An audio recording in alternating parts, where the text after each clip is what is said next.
This is Taya reporting for the Real News Network in Baltimore City, Maryland. It's the one-year anniversary of the Women's March, where women around the world showed their solidarity and resistance to Donald Trump's presidency. Here in Baltimore, we're at the anniversary, and it's not just about protest. We have teach-ins, we have sit-ins, we have people registering to vote, we have people encouraging women to run for political office. We have to fight for 15 to raise minimum wage.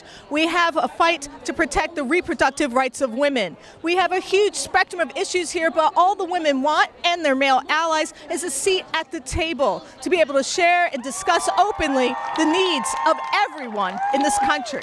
While the Trump administration continues to attack the rights of women, their voices only grow stronger. Nowhere was that more apparent than here in Baltimore, where thousands of women gathered in front of City Hall in remembrance of the one-year anniversary of the March on Washington. The Real News talked to dozens of women.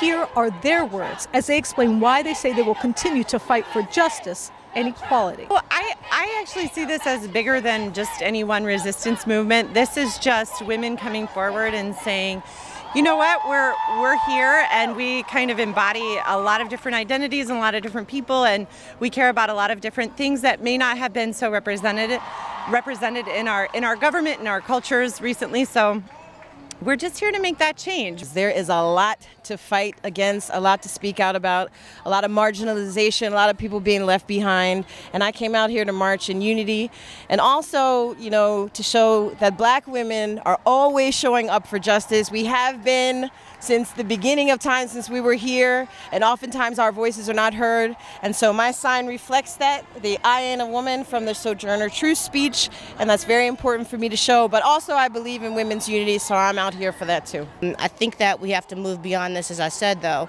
and we have to really be a political force. We need political justice, and it's not about Trump. Right here in Maryland, we have no political justice. We don't have political leadership in the State House.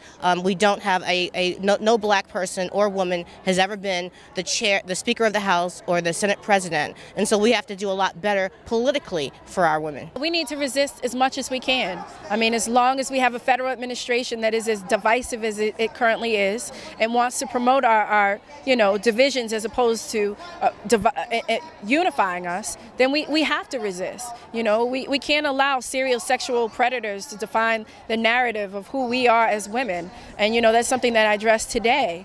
At the end of the day, we know our place as women, and that is in City Hall, that is in, you know, the state delegates, that is in, hopefully soon, in the White House. I am a person of immigrant status as well. My father is Nigerian, and it's very important to me to be a presence and to let the world know that we are a country of immigrants and we value everything that everyone brings to this country. Well, I feel very, very strongly about women being equal with men, and very strongly about all the groups that we are not ensuring justice for.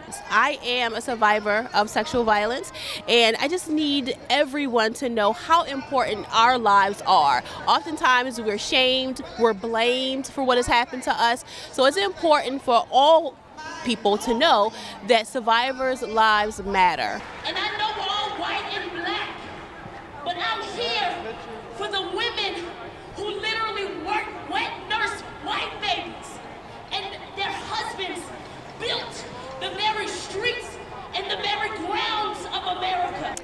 I support gun safety and gun violence prevention.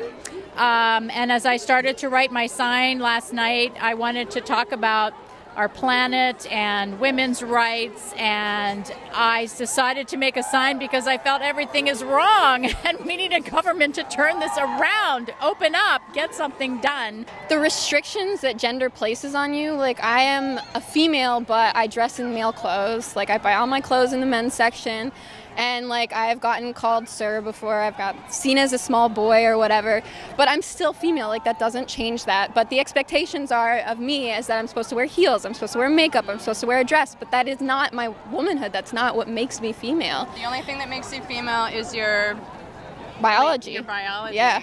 That's what makes you a woman. Yeah. It's enough, and not enough people are speaking up against it. And I think essentially we all want the same thing, to break out of gender, but we want to abolish it instead of switching boxes or getting rid of actual legislative or like law terms that help protect women. Because if we erase those terms, that doesn't actually address the root of the problem. It just obscures it, so we can't actually move forward. With the government that we have right now, I think we're going to have to march all the time, everywhere. We all have to stand up and be counted for.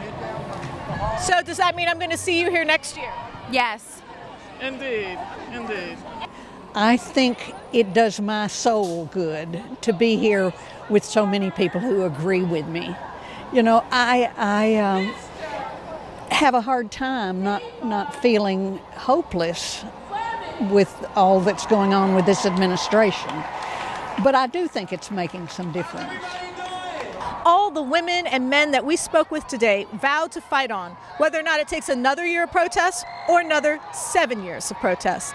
This is Taya and Stephen Janis reporting for the Real News Network in Baltimore City, Maryland.